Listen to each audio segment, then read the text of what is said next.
En cierta ocasión, la Biblia narra que Noé, luego de plantar un viñedo, quiso probar su producto y lo probó de más y se emborrachó. Y dice que estaba tan borracho, tan embriagado, quiso probar lo que él había cosechado, lo que había sembrado con tanto esfuerzo. Estaba tan borracho que se ve que se le cayó la túnica, la ropa, y andaba desnudo, mostrando lo que no tiene que mostrar. Entonces dice la Biblia, comenzó a labrar la tierra Noé, plantó una viña, bebió del vino, se embriagó y estaba descubierto en medio de su tienda.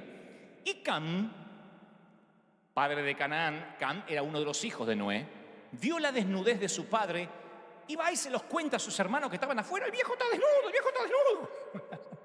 Eso del viejo está desnudo es la versión Dante habla hoy, no está en sus Biblias. Entonces Sem y Jafet, que eran los otros hermanos, tomaron la ropa del papá, la pusieron sobre sus hombros y andando hacia atrás allí, entraron en la tienda del padre y cubrieron el cuerpo del padre para no ver su desnudez. Teniendo, dice la Biblia, vueltos sus rostros, no vieron la desnudez del padre. Parece casi un tema menor, un incidente que uno se pregunta, pero esto es un incidente familiar. ¿Por qué están las Escrituras? ¿Por qué?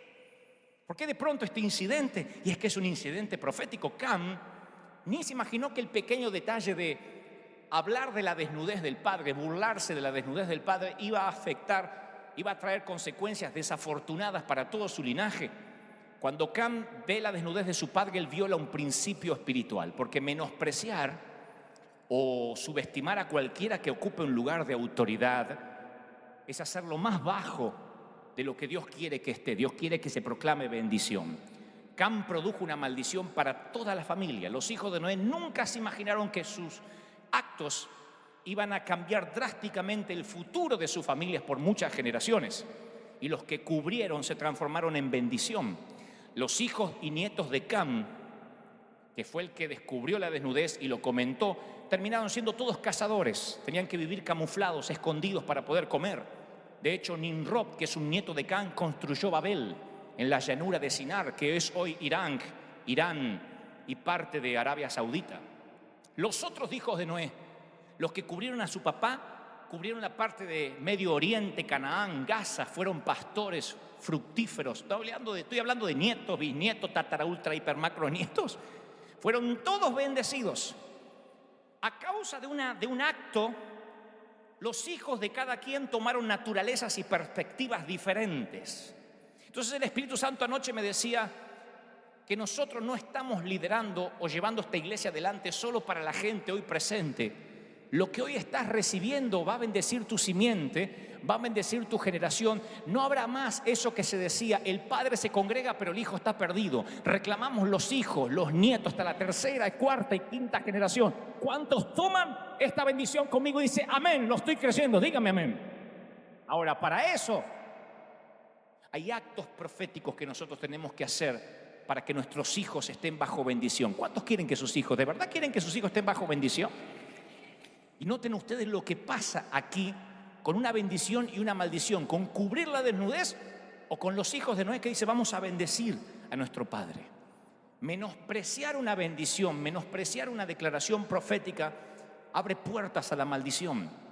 El Espíritu Santo me mostraba ayer cuando Esaú rechaza la bendición de su padre por un potaje de lentejas, por un guiso. La Biblia narra y dice, entonces dijo Esaú, he aquí yo me voy a morir, ¿para qué me va a servir la bendición? Si yo no voy a durar mucho tiempo, ¿para qué quiero la primogenitura? Génesis 25. Pero más adelante, años después, el escritor a los Hebreos dice, no sea que haya un fornicario o un profano como Esaú, que por una sola comida vendió su bendición, porque aún después queriéndola heredar fue desechado y no hubo oportunidad para el arrepentimiento. Si creen que esta declaración es fuerte, espere que les diga lo que Pablo le escribe a Roma. Dice, como está escrito, a Jacob amé, mas a Esaú, dijo Dios, aborrecí. Yo no quiero nunca que Dios diga, a Adán te aborrecí. Lo tuve en contra mío. Aborrecer significa literalmente, como está escrito en este contexto, se opuso a mí. Nunca yo quiero hallarme peleando contra Dios. Y para pelearme contra Dios, tengo que despreciar una bendición. Y el que desprecia y se resiste a ser bendecido, también se resiste a bendecir. Y Dios nos llevó de ser un departamento hispano, pequeño o regular, a ser esta tremenda congregación. Y eso conlleva una gran responsabilidad. Ya no somos una iglesia local solo para bendecirnos entre nosotros, sino que Dios nos plantó aquí. Diré esto y sonará argentino, ampuloso y fanfarrón, pero Dios sabe con qué corazón lo digo. Dios nos plantó aquí para bendecir toda la Unión Americana, todos los Estados Unidos de América, como fue el avivamiento de Azusa, y vendrá a través del pueblo hispano que Dios está levantando en este lugar. Que alguien lo crea y aplauda. Más que eso, díganme, amén, aleluya.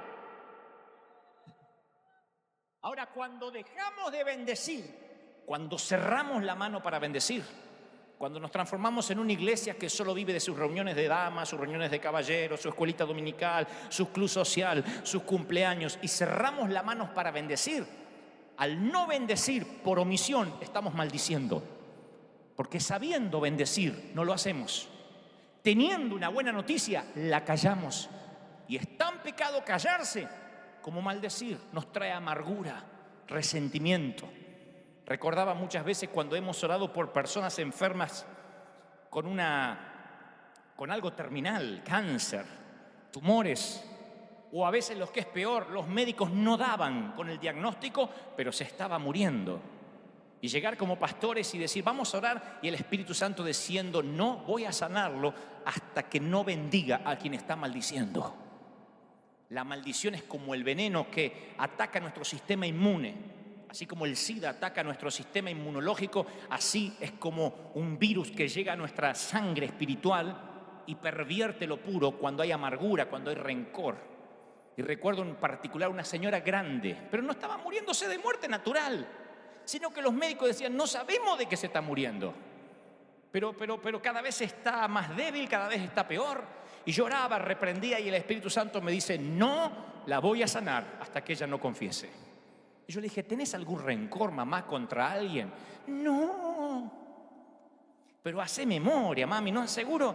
No, a mis hijos los amo, mis nietos también. El único es el desgraciado de mi ex. Y su cara le cambió como la endemoniada del exorcista. Casi se le da la vuelta, la cabeza a 360 grados. Con lo que y tenía razón y motivos para maldecirlo. Pero la maldición hace que Dios defienda al maldecido y haga que las cosas te empiecen a ir mal. Esto se ve en las finanzas, en la falta de paz. Se afecta la cuenta bancaria. Cuando hay gente que dice, pero yo no sé, trabajo y va como a saco roto. ¿Por qué? Porque estás maldiciendo a quien deberías bendecir. Ahora, la gran pregunta es, señores, pero es que yo no puedo ser hipócrita. ¿Cómo voy a bendecir a mi ex con lo que me hizo? Infiel me fue. O, ¿cómo voy a bendecir a ese sinvergüenza con lo que me hizo? No puedo ser hipócrita. Pero bendecir no significa que tengo que estar de acuerdo con esa persona, sino que tengo que estar de acuerdo con Dios, con el propósito de Dios para esa persona. Esa es la unidad. Lo demás es amontonamiento.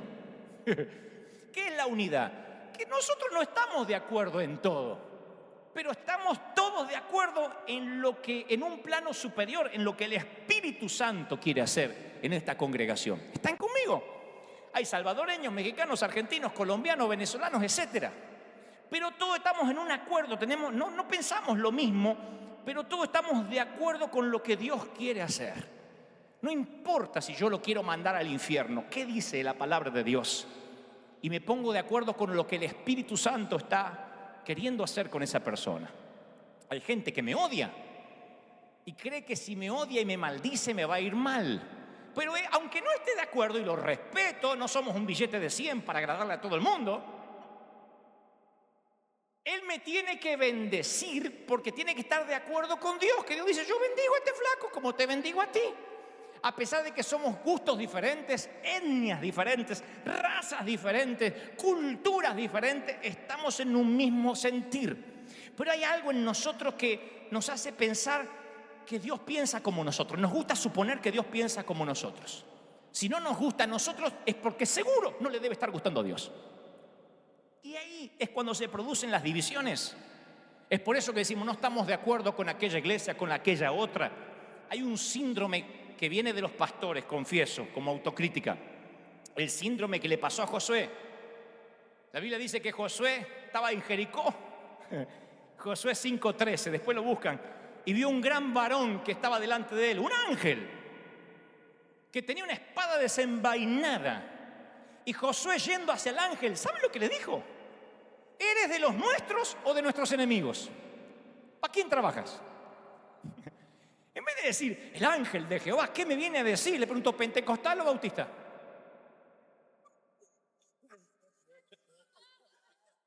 Y él respondió, ninguno, che. Soy príncipe del ejército de Jehová, como príncipe he venido. Estoy del lado del Señor, donde todos son hijos y donde todos fueron pagados por el mismo precio de sangre y por la misma cruz. ¡Aleluya! Él quería saber de qué lado estaba el ángel. Ese es nuestro síndrome. Dios no es demócrata, Dios no es republicano. Dios no es bautista, no es pentecostal, no es reformado, no es de la asamblea, no es de la cuadrangular. Voy a decir algo que va a incomodar aún más la teología de alguien. No los que están acá, porque los que están acá ya están curados de espanto, decía mi mamá. Para los que miran por televisión, Dios no es evangélico. Hay un video dando vuelta, el pastor Dante dice que no es evangélico, es que Dios tampoco lo es. ¿Por qué tengo que ser algo que ni siquiera Dios es? Dios no es evangélico. Y nosotros decimos, no, es que no tienen la sana doctrina. Dios no tiene una denominación. Dios lo que es un padre que tiene hijos, con un solo nombre dado a los hombres, uno solo, no hay dos. Si hubiera tres caminos yo les hablaría de los tres, pero hay un solo nombre dado a los hombres, Jesucristo. Y el que cree en Jesucristo tiene acceso al trono. ¡Aleluya! Ahora présteme la atención porque acá se empieza a poner interesante la cosa. Pero aquellos no tienen las reuniones como nosotros, pero aquellos no creen en los dones como nosotros. En Números 11 cuenta la historia de un tal Eldad y Medad que empezaron a profetizar en el campamento de Israel. Y Josué era novato y se acerca a Moisés y le dice, Moisés, che, hay dos profetizando ahí, hay que frenarlos a todos locos. ¿Quién los comisionó? ¿Saben lo que responde Moisés? Le dice, ¿tienes tú celos por mí? No, por ti no. Ojalá todo el pueblo fuese profeta. Ojalá todos profetizasen. ¿Por qué te haces problema si hay dos? A ver si pertenecen a nosotros o no pertenecen a nosotros. Se ve que era algo que tenía Josué acá. Hasta el ángel se lo preguntó después. Ojalá todos profetizasen. Esa es mi oración.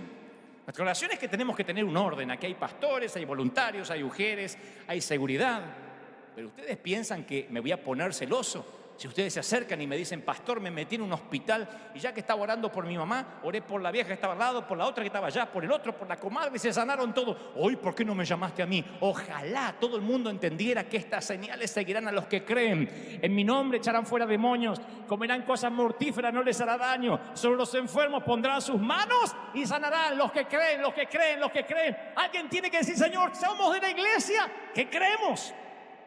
Miren, con los discípulos pasaba algo parecido. Un día se hace un gran concilio, un cónclave. Yo se los conté en Jerusalén, porque los gentiles, que no eran judíos, empezaron a experimentar el poder de Dios. Entonces estaban medio confundidos los discípulos, porque estos discípulos habían estado 3 años con el Señor. Sabían toda la ley de los judíos, la ley de Moisés. Los gentiles venían de la mitología griega, del politeísmo, que es adorar a muchos dioses. De pronto recibían al Espíritu Santo, pero estos gentiles, como nosotros, no sabían ni quién era Moisés, ni quién era David, ni quién era Esther, ni quién era Abraham, ni el diluvio, no conocían nada, ni la historia, nada. Ellos salían a predicar en el nombre de Jesucristo y ocurrían milagros. Y los discípulos, que querían un club más selecto, dijo, se nos está metiendo la chusma. Entonces hicieron una cumbre de liderazgo para saber qué hacer. Y Pablo y Bernabé contaban cómo los gentiles vivían milagros asombrosos, y Pedro contó que no seguían los ritos de Moisés, pero que igual Dios los respaldaba. Vos sabés que hay allá una iglesia que no sé de dónde salió, ni edificio tienen, andan de acá para allá como gitanos, de un lado para otro. ¿De dónde salieron? De la catedral. ¡Ah! La que se vendió, la que quebró, de ahí, de la quebrada. De ahí salieron. ¿Y a quién tienen? Al payaso ese de los Simpsons. Sí, Dante. ¿Y qué hace? Y prosperan, y bendicen, y bautizan. No, pues no son de los nuestros. No son de los nuestros. No son de los nuestros. No vamos a permitir que esta iglesia redefina el mover del Espíritu Santo. Así estaban los discípulos. Porque estos gentiles estaban redefiniendo la iglesia, dándole un nuevo significado a la iglesia tal como la conocían. Porque para ser predicador, apóstol, decían, hay que haber visto a Jesús con los ojos. Nosotros lo vimos. Pablo no lo había visto en carne, sí en el Espíritu, sí en una revelación de un Cristo resucitado. Pero hasta Pablo lo miraba medio de costado, como diciendo, este no estuvo ni con nosotros, encima un ex perseguidor. Y estaban discutiendo, y esta es la conclusión a la que llegan. Dicen en Hechos 15, 19, por lo tanto, yo considero que debemos dejar de ponerle trabas a la gente para que se convierta a Dios. Hay que escribirle de qué cosas se tienen que cuidar, de la inmoralidad, etcétera, etcétera. Pero si le pareció bien al Espíritu Santo, ¿qué nos vamos a preguntar a nosotros? ¿Qué le vamos a poner cargas nosotros que no son necesarias? Si Dios los quiere usar, los va a usar. Y el resto es historia. El Evangelio se empieza a extender por todo el mundo con más fuerza que nunca. Queridos, estamos en el umbral de la historia, de ese momento de la historia otra vez. El Espíritu Santo nos dijo el domingo pasado que está por ocurrir una cosecha de almas gigantesca que comenzará en Anaheim, y los que se van a salvar saldrán a predicar. No sabrán nada de religión, ni de teología, ni de la historia de la iglesia, y la pregunta es, ¿detendremos el mover del Espíritu porque no encaja dentro de nuestra denominación? ¿O vamos a permitirles salir aunque nadie nos comprenda, aunque los religiosos no nos comprendan? Porque Dios nos puso en este umbral histórico para que nos digan, como le decían al Señor, borracho, amigo de pecadores. Pero cada vez que nosotros bajemos al mundo nos vamos a ensuciar las manos con las almas de los hombres, pero los vamos a arrebatar de las llamas del infierno y vamos a llevar a California primero a los pies de Jesucristo, a los Estados Unidos de América. Escuchen este día profético, dice el Señor. Hoy comienzo una nueva etapa aquí y se extiende por las naciones. ¿Cuántos creen que somos parte de la historia? Díganme, amén. La pregunta es, ¿quién es nuestro papá? El mismo. Alguien no se asuste, yo no me voy a transformar en ecuménico. Permítame la locura de Pablo. Soy pastor, pertenecemos a las asambleas de Dios, somos pentecostales. No estoy tratando de decir nos vamos a unir a las religiones. Lo que trato de decir es algo más profundo que el Espíritu Santo me dijo que les dijera. Se los diré en unos minutos nada más. Nuestra identidad familiar es una identidad de bendición. El atributo del padre de esta congregación es ser bendecidor. No podemos seguir culpando a los padres biológicos. No, que allá en mi país me maltrataron. No, yo no puedo culpar a los Goebbels ni a los Stokles de parte de mi mamá. Porque algunos de los Goebbels se fueron para el lado oscuro y tomaron el monte de maldición. Murieron prematuramente, borrachos, enfermos de cirrosis. Otro de los Goebbels, tomamos la herencia de bendición. Y Dios dijo, no solo van a ser bendecidos, sino que serán bendición.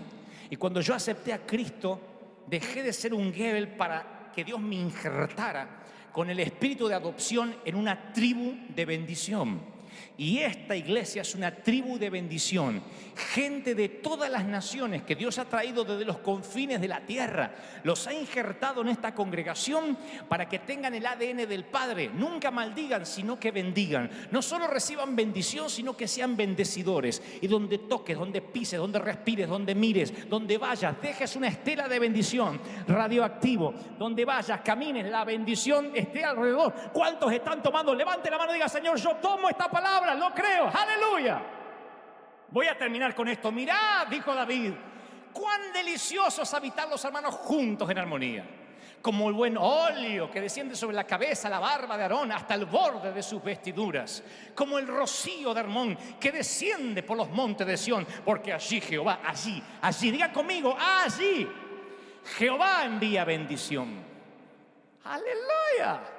A Dios le encanta cuando un pueblo se une y se genera lo que yo llamo el aroma de la unidad. A Dios le encantan los aromas.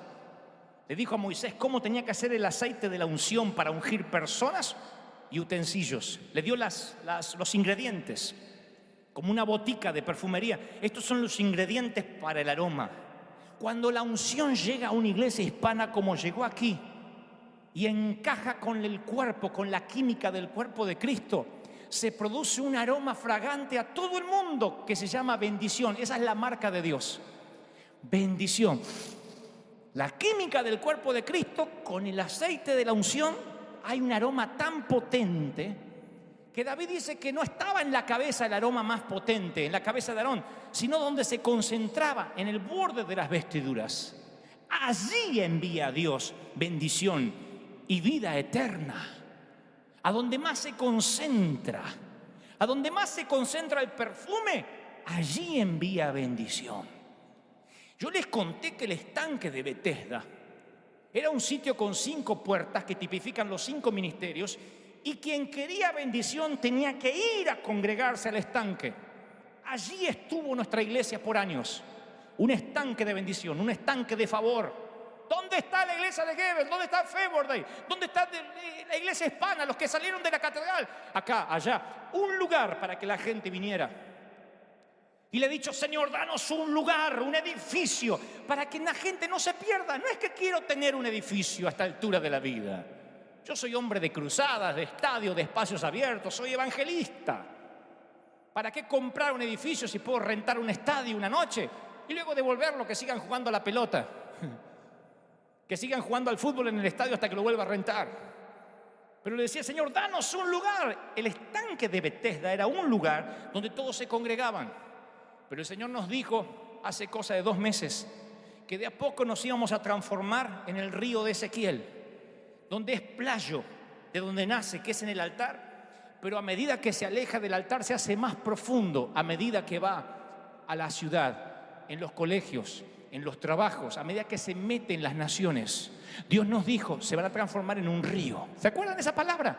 Se transformará, no será un estanque, sino un río. Ese es el lugar donde vamos como iglesia. Cuanto más se aleja del santuario, más profundo es el mover.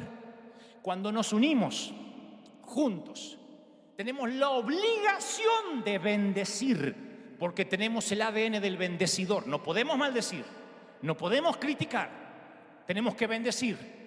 Cuando bendecimos, esa bendición, esa marca de la fragancia de Dios, que es la química del cuerpo de Cristo, con la unción divina, empezamos a bendecir a las naciones a donde vayamos. No sé dónde Dios nos va a llevar, pero vamos a bendecir sin límite, sin fronteras. El pastor congrega como estanque, pero una iglesia apostólica real envía a establecer la cultura del cielo en la tierra. Vamos a soltar el cielo donde quiera que vayamos. El cielo se va a soltar no solo en Anaheim, sino los que miran por televisión, los que siguen los links por internet, los que miran por Telemundo. No se trata de plantar iglesias, sino que van a decir de esta iglesia, esos que están trastornando el mundo entero han venido también para acá. ¿Cuántos quieren unirse al ejército de trastornadores del mundo? Levanten la mano como señal. ¡Aleluya! ¡Aleluya! ¿Cuántos quieren bendecir? Dígame amén. Este es el acto profético, el primero que quiero hacer rápido. Yo quiero que bendigamos a cada uno de los pastores hispanos, comenzando por los de Orange, los de California. Iglesias que nos aman, iglesias que no nos aman. Pero hoy desde aquí yo quiero decirle a los pastores hispanos, yo no soy tu enemigo, yo no vine a complicarte la vida, pastor. Yo vine a salvar almas. Somos del mismo Padre, la misma sangre. Yo no puedo que no esté de acuerdo contigo, puede que tú no estés de acuerdo conmigo, y eso es normal. Somos seres humanos con libre albedrío. Pero nos ponemos de acuerdo con el mismo Señor, con el mismo Espíritu Santo. Y el Espíritu Santo nos dice que estamos en esta tierra para bendecir. Pero es la primera obligación profética que Dios nos da. Porque Dios dice, ya no tendrán días de favor. Favor Day es un conjunto de palabras, un juego de palabras que significa día de favor. Favor Day es día de favor, el favor para cada día. Así hemos vivido durante los últimos 2 años. Día de favor, día por día, día por día, día por día. Le dije, Señor, llegará el momento en que el maná se terminará, porque tú nos enviarás a conquistar Jericó y a cosechar el fruto de la tierra que sembramos. Y el Señor dijo, sí, ese día llega hoy, aquí en el Arena, donde dejamos de ser un pueblo errante y nos transformamos en un río que no para hasta bendecir, hasta llenarlo todo con el Espíritu Santo, hasta llenarlo todo con la presencia de Cristo, hasta llenarlo hasta los confines de... ¿Cuántos dicen amén? Díganme amén. Vamos a llenarlo todo. Póngase de pie rápido. Levante las manos al cielo. Yo quiero que oren por las iglesias, con nombre, con apellido, por los pastores. Oren por los queridos consiervos. Oh, me vienen tantos a la mente. Yo los bendigo, Padre. Estoy bendiciendo a esos hombres de Dios, a los que nos quieren, a los que no nos quieren, a los que nos celan, a los que oran por nosotros. Vamos a bendecirlos. Bendigan ahora, bendigan, suelten bendición. Y dice el Espíritu, algo se va a liberar en los aires. Suelten bendición y algo se va a liberar en los aires. Levanten las manos, porque hoy seremos un río de bendición. Hoy seremos un río de bendición.